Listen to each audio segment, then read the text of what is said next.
Welcome to Ask Southern.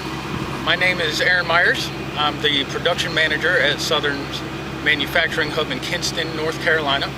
I lead our production team. The purpose of these Ask Southern informational videos is to show you some of the installation techniques that I use. There may be several different ways that you install Southern's products, and if after seeing this video you have any comments or questions, or you would like to share your favorite methods, we would love to hear from you. Our contact information should be at the bottom of the screen. And now, here's today's Ask Southern topic. Well, today we are going to show you how to install an Ultimate, which is our post mount system. It is a steel post tower that we bolt down to either concrete or wood, depending on your application, and then we sleeve a vinyl post over the top of it. The tools that we need today for the concrete application: a hammer drill with a masonry drill bit. We're going to use a level. We're going to use a ratchet with a 7/16 and a 1/2 inch socket, a pair of pliers to flare the flanges. That'll grab the post and hold it tight. May need a pencil and a tape measure to lay out the position of your post. We have a few different kinds of Ulti-Mounts. We have a concrete Ulti-Mount for mounting to concrete surfaces, a wood Ulti-Mount. These are 4x4 by 24 inches, which are typically used in a porch rail application. We also have a heavy-duty a 5x5 by 36 post mount, which is used typically in a fence on concrete application, and perhaps a larger post used in a porch rail application. Okay. This is a one-man job. Takes typically 10 minutes to install post mount. Okay, we're going to use our loading dock area. We've got a flat concrete surface. We're going to use it for our demonstration here today. We'll be mounting a 4x4 by 24 concrete Ulti-Mount. Go ahead and open this up. We'll show you the parts and pieces. In the box, this is the way it's packaged. Comes with a vinyl trim ring, the hardware used to mount it. These are leveling screws in this package. Of course, instructions. This is our leveling plate.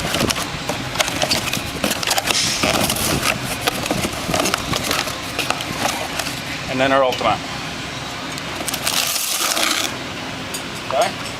One thing to be careful of is you do have about a 1 inch offset from the edge of your trim ring to the post itself. So you want to be careful when you lay out your post, not to lay your post out too close to the edge and allow your trim ring to hang off the edge. We want to keep our trim ring at least flush with the edge, maybe even a little offset. Inside the trim ring, you'll see a series of holes. Okay, 4 of these holes on the corners. This is where the mounting hardware will go through the trim ring. The larger holes are where the set screws are gonna extend through, and they'll sit on that metal plate. That'll allow us to be able to adjust and level our post. All right, what we're going to do is we're going to go ahead and mount this thing right about here. Get our hammer drill. An SDS style hammer drill is recommended, but a rotary hammer drill will work just as well. We're using a 1/4 inch fastener, so we want a 1/4 inch masonry bit. Load that in there. Plug in some power, and it's really an eyeball thing. Center your drill bit in the hole, and, drill away.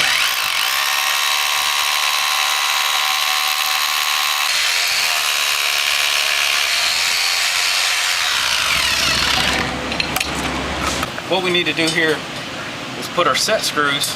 These are our leveling screws. We need to load these in the edges, in the sides, not the corners, and we'll thread those in.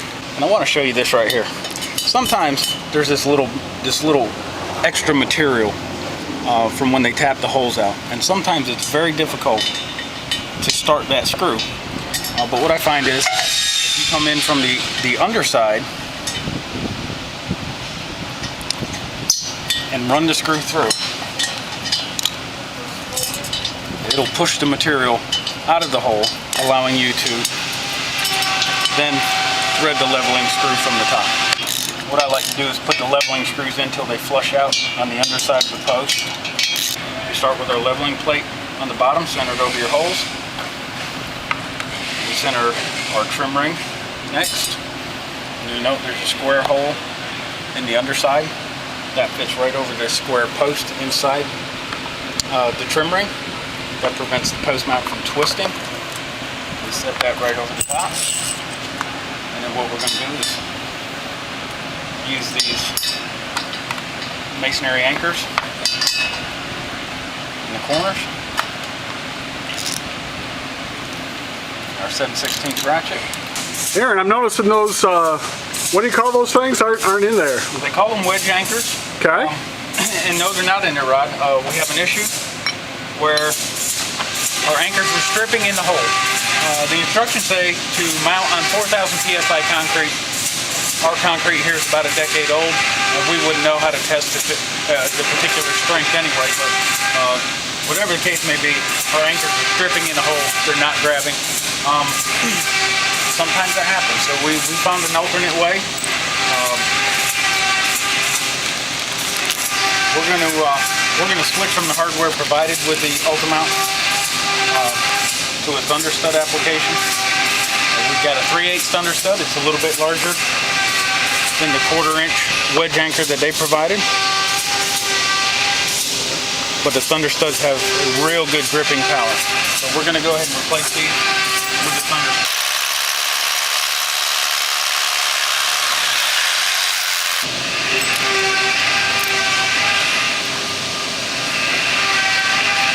We're going to drive our studs down in there. It's real important with a thunder stud not to drive it all the way down to the underside of the nut. We have the thickness of the plate on the mount and the leveling plate, and also the trim ring, and we still need room to get the nut on there and be able to tighten these things down.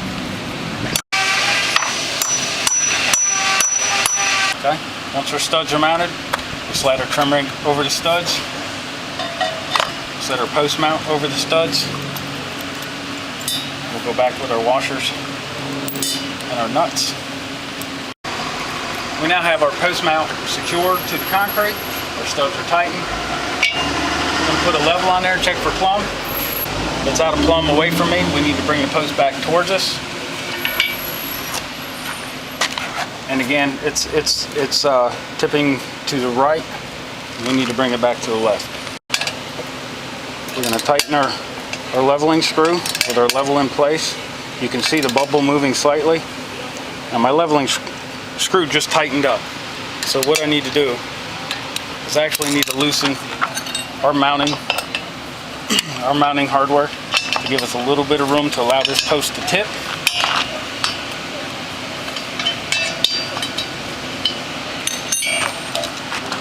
And then we'll go back in here to our leveling bolt.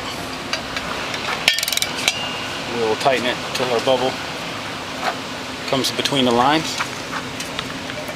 And we're now level that way. Level, plumb, both ways. Okay.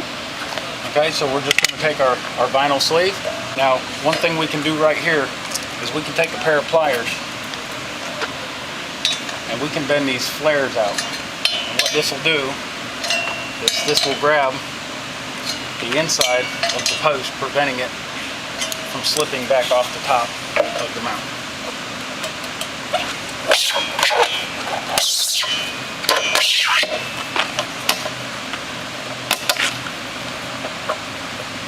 Center it up in the trim ring.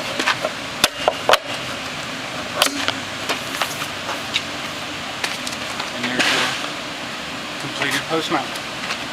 Ready for pour trial.